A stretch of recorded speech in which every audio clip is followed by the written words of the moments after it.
Alors, bon dimanche, chers frères et sœurs. Toujours une joie d'être ici avec vous.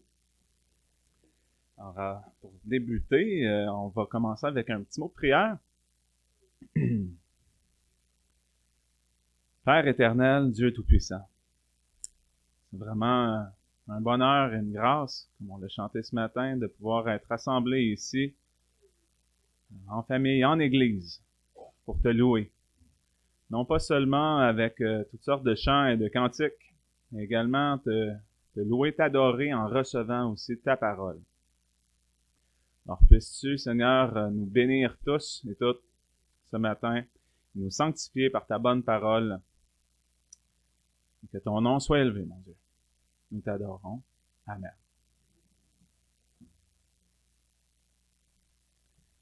On est finalement rendu à la partie 2 sur la série sur le repas du Seigneur.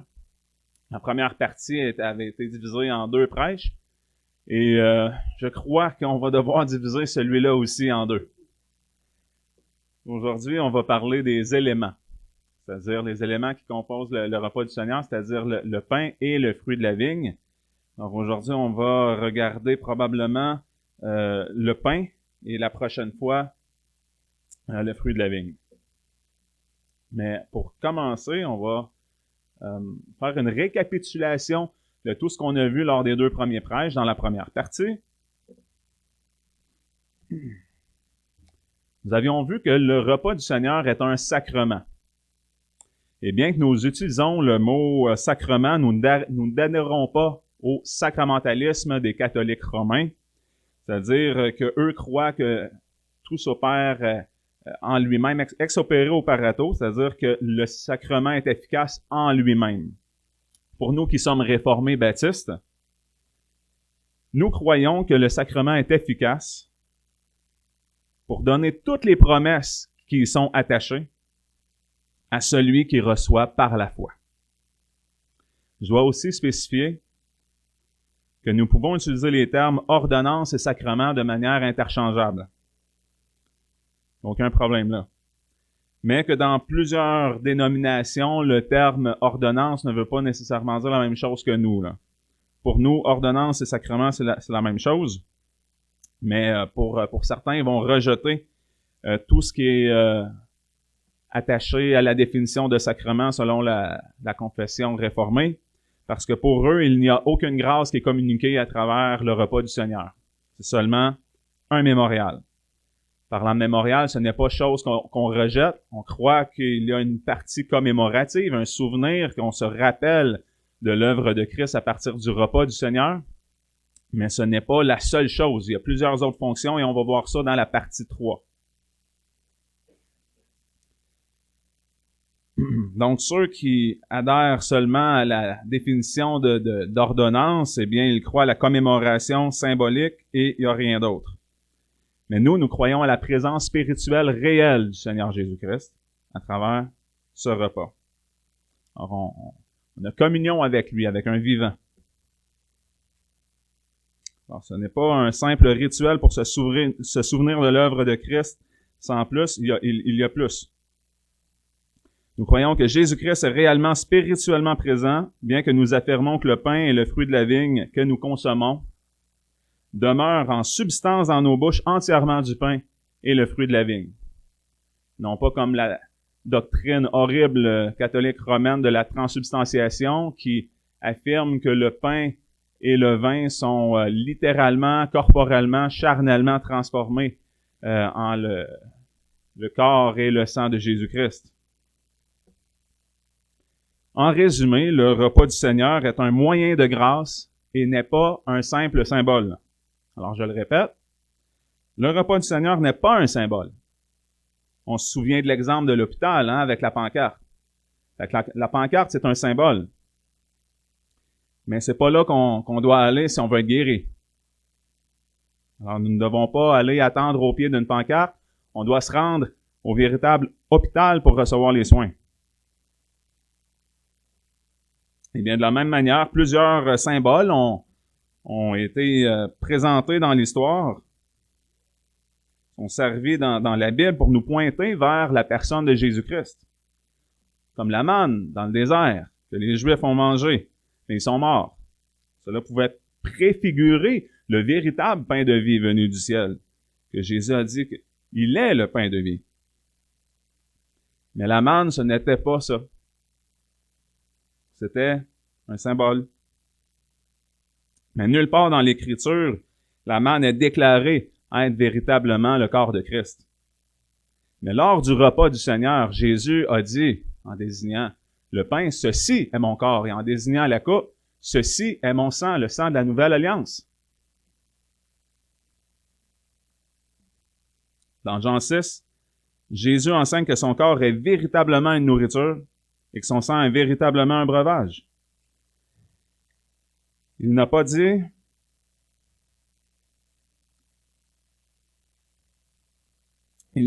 que son corps était symboliquement une nourriture et que son sang était symboliquement un breuvage, mais qu'il était véritablement une nourriture et véritablement un breuvage.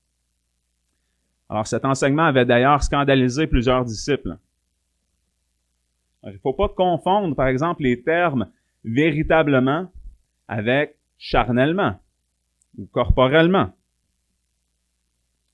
Le corps et le sang de Christ, que nous recevons à travers les éléments, ne sont pas charnels, mais spirituels. Et ce n'est pas parce que c'est spirituel que ce n'est pas réel. Il y a réellement un monde spirituel et véritable. Alors, c'est pourquoi il faut insister sur le fait que c'est la présence spirituelle réelle. Alors, pour conclure cette récapitulation, si j'avais à vous fournir une réponse, qu'est-ce que le repas du Seigneur? Eh bien, je dirais ceci. Le repas du Seigneur est un moyen de grâce par lequel Dieu, par des éléments visibles et tangibles, nous donne spirituellement et réellement le corps et le sang du Christ afin de véritablement nourrir les âmes des croyants. Brève réponse. Aujourd'hui, nous allons approfondir nos connaissances en parlant des éléments de la Sainte Seine. Oh, c'est ça. Okay. Donc, le pain et le fruit de la vigne, et on va commencer avec le pain. Dans Matthieu 26:6, il est écrit, « Et comme il mangeait, Jésus prit du pain et ayant rendu grâce, il le rompit et le donna à ses disciples et dit, « Prenez, mangez, ceci est mon corps. » Alors, il y a un mot grec dans le Nouveau Testament pour désigner le pain sans levain, qui est azumos. Et à chaque fois que le mot azumos est employé dans l'Écriture, il s'agit indéniablement de pain sans levain. Toujours. Mais il y a aussi le mot artos qui est utilisé pour désigner du pain. Ça peut être utilisé pour désigner du pain ordinaire, du pain ou un repas même. Alors certains pourraient conclure que puisque dans Matthieu 26:26 cité ici, quand que ça dit que Jésus prit du pain, le mot qui est employé ici c'est artos et non pas le mot azumos. Azumos qui est pain sans levain. Alors, il y en a qui vont dire, on peut prendre du pain avec levain, puisque ici, le mot artos est employé. Mais, ce n'est pas nécessairement le cas. Il faut pas toujours sauter à cette conclusion-là. Parce que le repas décrit dans Matthieu 26 se déroulait durant la fête des pains sans levain. Donc, Matthieu 26:17 utilise le mot azumos d'entrée de jeu. Jésus envoya ses disciples préparer la Pâque. Et n'oublions pas que Jésus était juif et a toujours respecté la loi juive. C'est Dieu lui-même qui avait institué la fête des pains sans levain, en demandant au peuple d'enlever tout le levain de leur maison et de manger des pains sans levain durant 7 jours. Exode 12:15. Pendant 7 jours, vous mangerez des pains sans levain, et dès le premier jour, vous ôterez le levain de vos maisons. Car toute personne qui mangera du pain levé depuis le premier jour jusqu'au 7e jour sera retranchée d'Israël. Alors, l'avertissement était très sévère. Celui qui mangeait du pain levé était retranché du peuple. Dieu avait confié à Israël cette ordonnance perpétuelle et nous pouvons être convaincus que Jésus et ses disciples ont célébré la Pâque en bonne et due forme, telle que Dieu l'avait instituée. Parce que Jésus a toujours parfaitement obéi à son Père. Il a toujours fait ce qui lui est agréable. On voit ça dans Jean 8, 29. Donc, le mot azumos, qui signifie toujours sans levain, tandis que le mot artos peut désigner du pain en général, c'est le contexte qui détermine de quel pain il s'agit. Le contexte qu'on voit dans Matthieu 26. C'est comme je vous donnais l'exemple du gâteau. Supposons que moi et mon épouse, on cuisine un gâteau au chocolat ensemble pour la fête d'un de nos enfants. Et là, on cuisine le gâteau en après-midi ensemble. Quand vient le temps de servir le gâteau le soir, est-ce que si je dis à mon épouse, va chercher le gâteau, elle va me regarder en me disant, de quel gâteau tu parles? De quel gâteau tu désignes? Un gâteau en général? J'aurais pas besoin de spécifier la sorte parce que dans le contexte, on sait très bien qu'il s'agit du gâteau au chocolat qu'on a préparé pour la fête. Mais c'est la même chose. Alors, si dans Matthieu 26, 17, on emploie le mot azumos et qu'on parle de pain sans levain et qu'on parle dans le contexte que c'est la fête des pains sans levain qui ne devaient même pas avoir de levain dans leur maison, alors, pas besoin de réutiliser le mot azumos et de spécifier. Le mot artos peut désigner aussi du pain sans levain.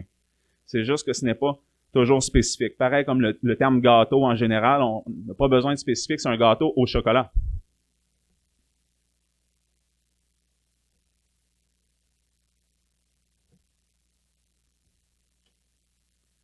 Donc, Matthieu 26, 17. Or, le premier jour de la fête des pains sans levain, azumos.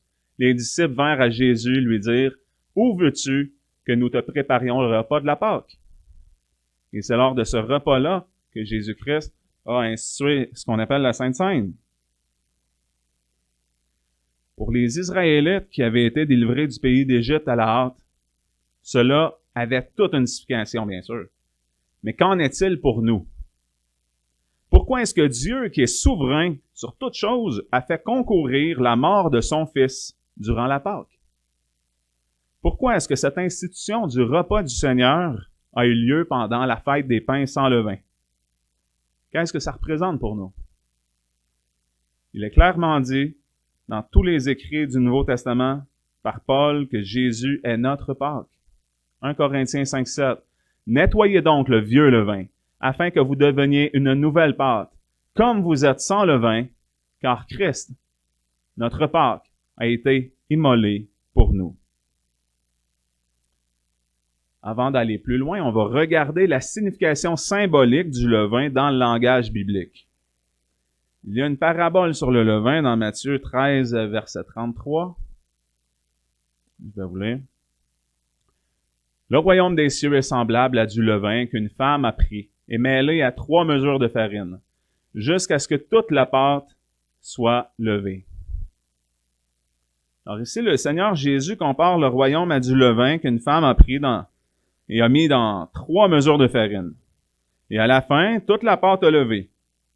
On identifie généralement la pâte au monde et le levain à l'Évangile qui sera prêché par toute la terre.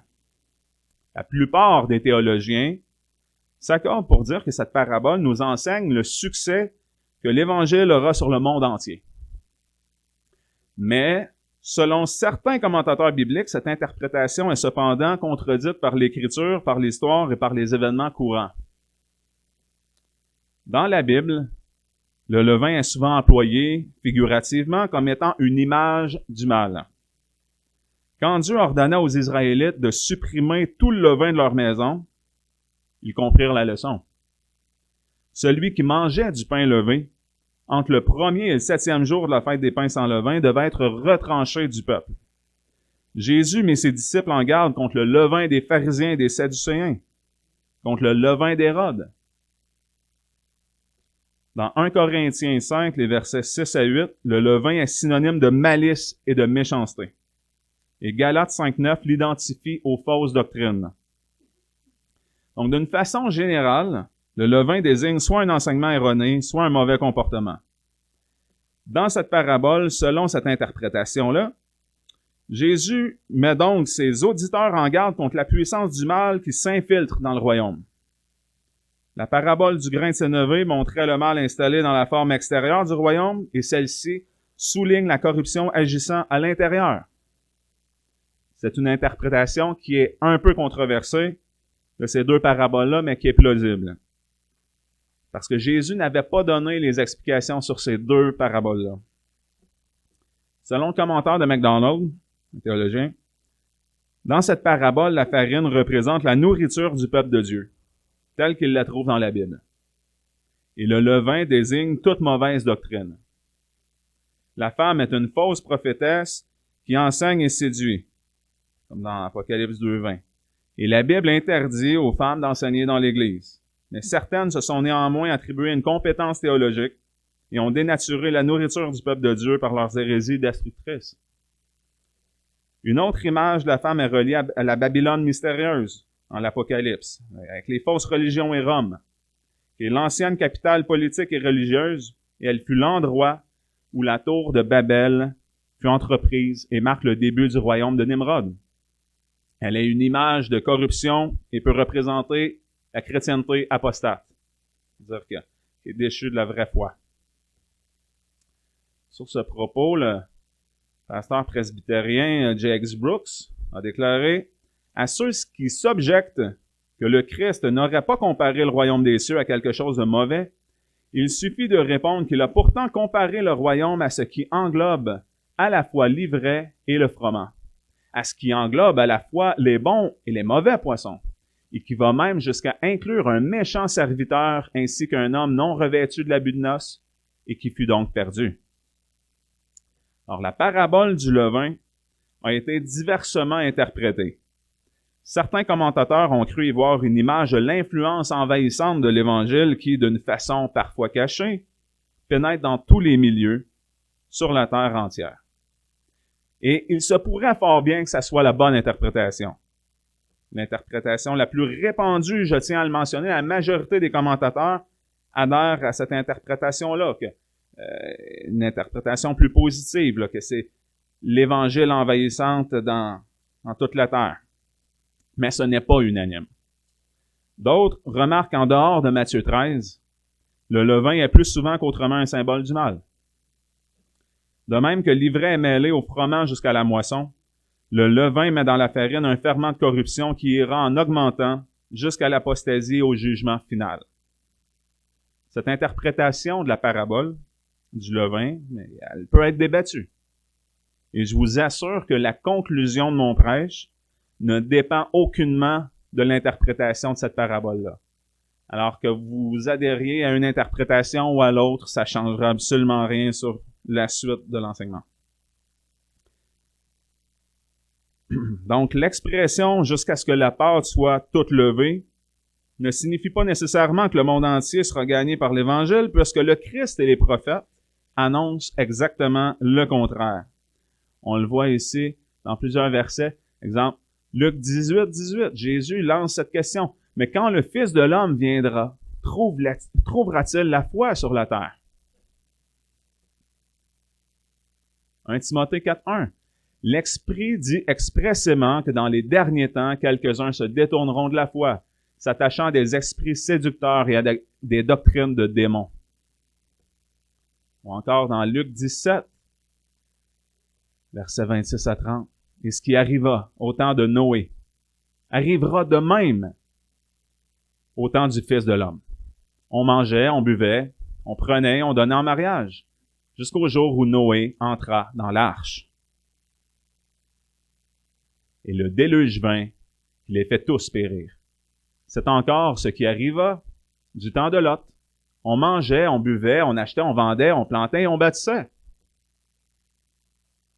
Mais le jour que Lot sortit de Sodome, une pluie de feu et de soufre tomba du ciel, qui les fait tous périr. Il en sera de même au jour que le Fils de l'homme paraîtra. Donc Jésus nous enseigne ici sur l'état d'oubli général qui caractérise le monde lors de son retour. Et il nous donne deux exemples où Dieu a intervenu directement pour juger sa création dans l'histoire. Et il nous dit, ça va être la même chose qui va arriver lorsque je vais revenir. Donc, autant du déluge et autant la destruction de Sodome et Gomorrhe. Les gens ne se souciaient pas de Dieu. Et lorsque Jésus va revenir, d'après ces versets, d'après cet enseignement, quand il nous assure qu'il en sera de même au jour que le Fils de l'homme paraîtra, eh bien, je n'ai pas l'impression que ça va être une terre remplie de croyants qui dominent et qui règnent politiquement sur la terre.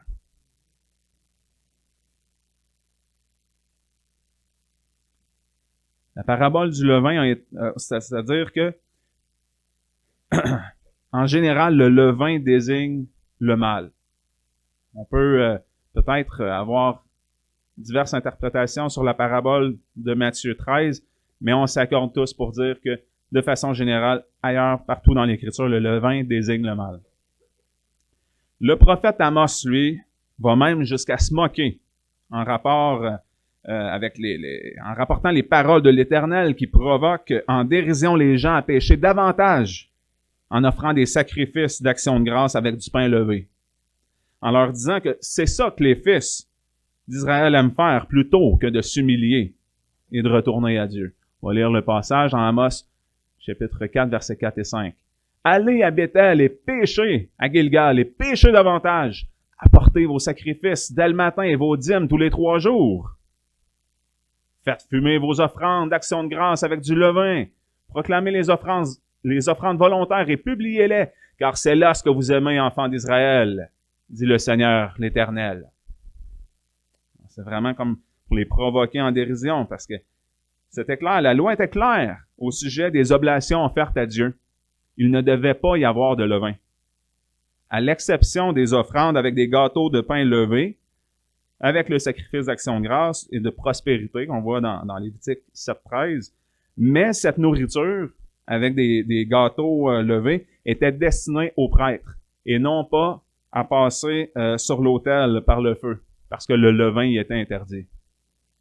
Alors, Lévitique 2.11 nous dit, « Quelque oblation que vous offrirez à l'Éternel, elle ne sera point faite avec du pain, avec du levain, c'est-à-dire, car vous ne ferez fumer ni levain ni miel en sacrifice fait par le feu à l'Éternel. »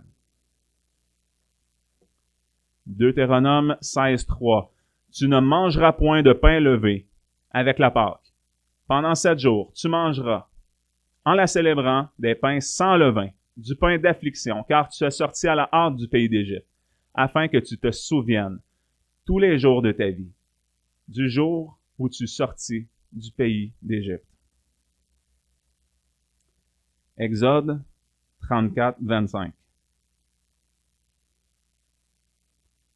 Tu n'offriras point avec du pain levé le sang de mon sacrifice, et le sacrifice de la fête de la Pâque ne passera point la nuit jusqu'au matin. » Alors, il est vraiment intéressant ici de réfléchir à ce verset dans Exode, parce que Dieu demandait à ce que son peuple n'offre pas du pain levé avec le sang de son sacrifice. L'autre élément que nous partageons lors du repas du Seigneur est justement le sang de Jésus-Christ. La coupe, lorsqu'il dit « Ceci est mon sang », le sang de la Nouvelle Alliance.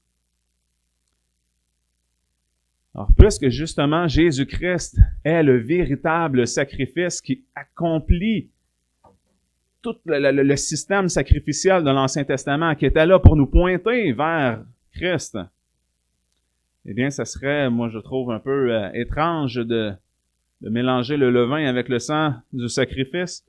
Est-ce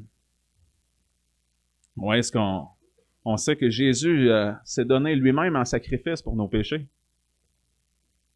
Matthieu 26, 27 et 28. Ayant aussi pris la coupe et rendu grâce, il la leur donna en disant, « Buvez-en tous, car ceci est mon sang, le sang de la nouvelle alliance qui est répandu pour plusieurs pour la rémission des péchés. » Il devait y avoir effusion de sang pour qu'il y ait pardon des péchés.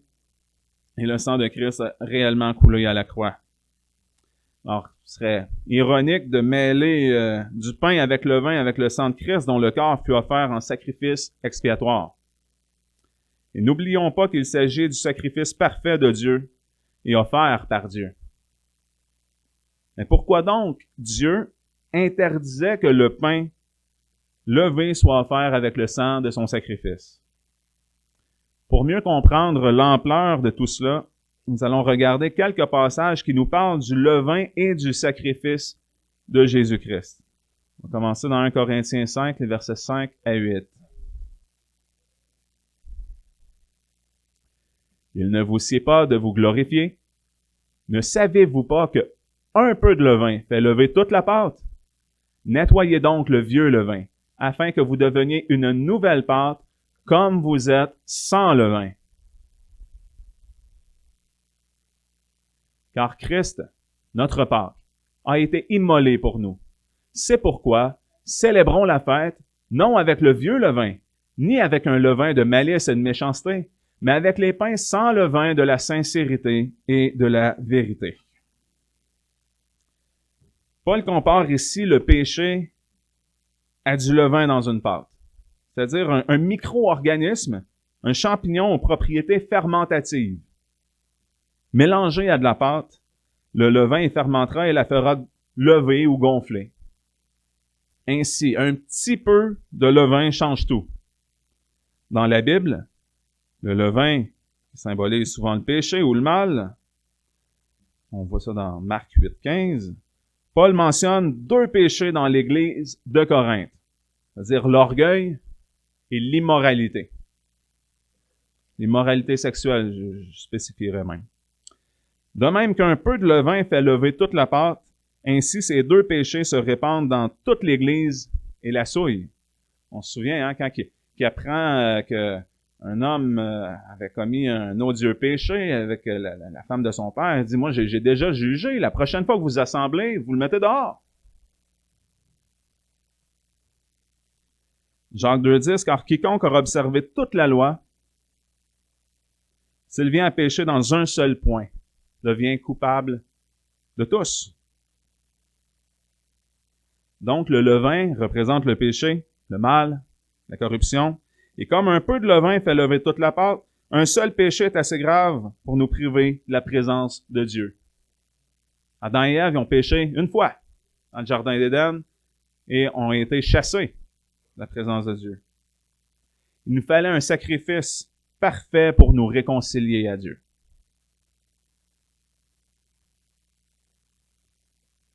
Comme Dieu demandait des agneaux sans tache, sans défaut, Dieu s'est offert lui-même comme un agneau en sacrifice parfait. Souvenons-nous de la réponse prophétique d'Abraham lorsque son fils lui demanda où était l'agneau pour l'Holocauste. On se souvient de cette histoire où, après avoir attendu si longtemps, Dieu avait répondu en permettant à ce que la femme d'Abraham, Sarah, puisse enfanter, même dans la vieillesse, celle qui était stérile. Et finalement, ils ont eu leur fils, Isaac. Et Dieu demande à Abraham de sacrifier Isaac. Et il obéit, même sachant que c'était par cet enfant-là qui était pour continuer sa prospérité. Il lui avait promis qu'elle serait innombrable comme les étoiles du ciel, comme le sable de la mer. Alors Abraham, parce qu'il avait la foi, il a obéi à Dieu. Il part avec son fils Isaac, il transporte même le bois, sachant pas que c'est lui-même qui est destiné à être sacrifié, passé au feu. Et dans Genèse 22, les 7 à 8, Isaac se rend compte qu'il n'y a pas d'animaux. Il lui dit, mais où est l'agneau pour l'Holocauste? Et Abraham répondit, mon fils, Dieu se pourvoira lui-même de l'agneau pour l'Holocauste. Et bien que Dieu a pourvu à Abraham en lui donnant un bélier qui était coincé dans les buissons, au moment où Abraham était prêt à sacrifier son fils, un ange de Dieu l'a stoppé, et là il a aperçu le bélier, et Dieu a pourvu, mais ce n'était que l'intermission. Parce que Dieu a réellement pourvu à un sacrifice parfait, un agneau parfait, en offrant, nous donnant Jésus-Christ, son Fils unique, bien-aimé, pour nous sauver. Et c'est ainsi qu'il a manifesté son plus grand amour. Jean 1, 29. Le lendemain, Jean vit Jésus qui venait à lui, lors du baptême. Et il dit, voici l'agneau de Dieu qui ôte le péché du monde. En voyant Jésus venir se faire baptiser. Alors, l'agneau de Dieu est véritablement Jésus-Christ, le Fils unique de Dieu, sans tache, sans péché. Jésus a vécu une vie parfaite sans commettre la moindre faute. Il a accompli toute la loi. Hébreux 7, 26. Or, il nous fallait un tel sacrificateur, saint, innocent, sans souillure, séparé des pécheurs et élevé au-dessus des cieux. 1 Pierre 2, 22. Lui qui n'a point commis de péché, et dans la bouche duquel il ne s'est trouvé aucune fraude. Alors, puisque le pain, lors de la Sainte Seine, est le corps de Jésus-Christ, pourquoi l'associerions-nous à du levain qui est un symbole du mal? Puisque Jésus est parfait et sans péché, nous devrions manger son corps par un pain qui est sans levain. Pourquoi ne pas choisir du pain sans levain alors que nous avons le choix de le faire? C'est accessible. On peut choisir de prendre du pain sans levain. Et je me réjouis qu'Actonville, c'est notre pratique. On utilise du pain sans levain lors de la Sainte Seine. Je suis content de ça. Alors, puisque Christ est notre Pâque, comme il est écrit dans 1 Corinthiens 5,7, et que la Pâque s'appelait aussi la fête des pains sans levain, pourquoi changerions-nous ce que Dieu avait institué? Lors de la Pâque, un agneau ou un chevreau était égorgé entre les deux soirs. Aux approches du coucher du soleil, entre la 9e et la 11e heure. Ces détails-là sont racontés dans la guerre juive, là. Chapitre 6.9.3. Rôti tout entier, il était mangé avec des pains sans levain et des herbes amères. L'animal ne devait pas être bouilli. Son sang répandu évoquait l'expiation. Les herbes amères symbolisaient les souffrances de la servitude en Égypte. Le pain sans levain représentait la pureté. Puisque le pain sans levain représente la pureté, notre Sauveur devrait aussi être associé à la pureté. Si on croit ce qui a été institué par Dieu n'est pas important, bien, on pourrait prendre des pains, des petits biscuits au pain d'épices ou un verre de lait durant la Sainte Seine. Mais ça serait absurde. On ne croit pas que les détails comme ça sont sans importance. Dieu n'a pas institué ces choses-là par hasard. Il a tout fait concourir. C'est son histoire. C'est tout lui qui avait institué. Et tout pointait, toute l'histoire avec un grand H pointe vers Jésus-Christ.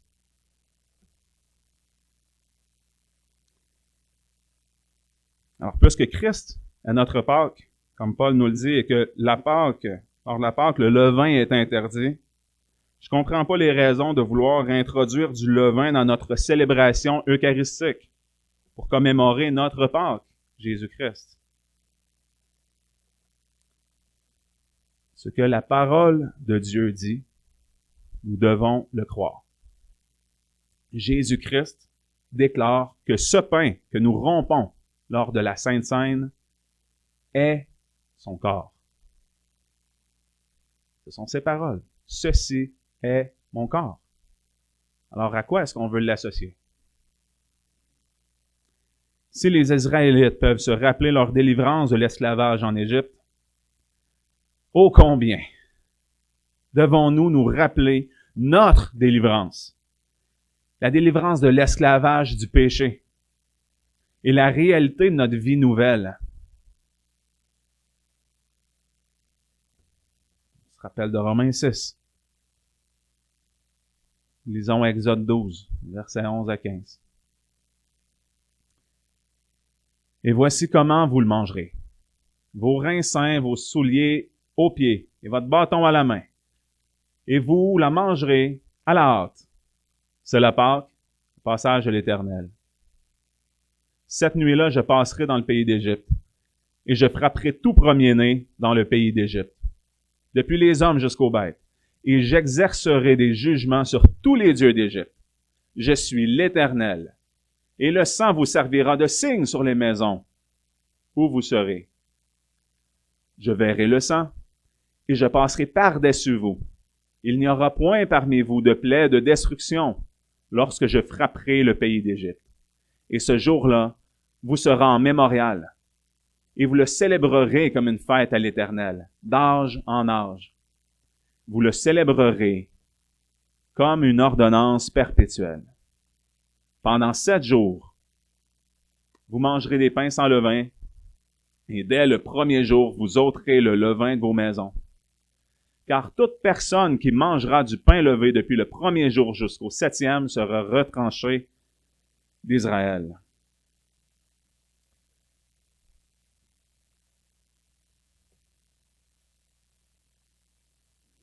Si ce jour fut un mémorial pour les Israélites, lorsque Dieu frappa tous les premiers-nés au pays d'Égypte, mais Dieu passa par-dessus les maisons des Israélites, où le sang était aspergé sur le linteau et les 2 poteaux comme signe. On a vu le mot Pâques, c'était marqué en parenthèse passage. Ça, c'est un mot qui a été fait, si ma mémoire est bonne, par William Tyndale lorsqu'il avait traduit la Bible.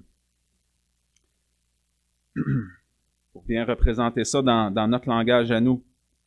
Alors, c'est la mort qui a passé par-dessus eux, n'affectant pas ceux qui avaient obéi à Dieu, qui avaient la foi, qui avaient aspergé de sang leur linteau de porte. Il y a de la même chose. Qu'est-ce qui s'est passé à la croix? Dieu a déversé la coupe de sa colère. La colère de Dieu, c'est ce que Jésus-Christ a bu à la croix. Tous ceux qui sont en Jésus-Christ, il n'y a plus aucune condamnation. La colère de Dieu ne s'abattra pas sur les enfants de Christ, ceux qui sont en lui. Parce que la justice a été satisfaite une fois pour toutes. La colère a été déversée. Mais pour ceux qui ne sont pas en Jésus-Christ, il y a un jugement terrible à venir. La colère va s'abattre sur eux. Alors, soit vos péchés ont été pris sur Jésus-Christ à la croix, ou soit vos péchés devront être payés. Parce qu'un bon juge ne fait pas seulement discarter les péchés pour dire « Ah ben, vous êtes coupable, vous avez commis tel ou tel crime, allez-vous-en. Je ne punirai pas le péché. » Dieu est un bon juge et il punit le péché. Alors, tous les péchés vont être punis, d'une manière ou de l'autre. Soit qui ont été punis sur Jésus-Christ, qui a pris la punition à notre place, et c'est pourquoi il devait y avoir un sacrifice sanglant. Ou soit que les péchés vont être punis sur les infidèles qui ne croient pas et qui, eux, vont devoir subir le juste châtiment de leurs crimes.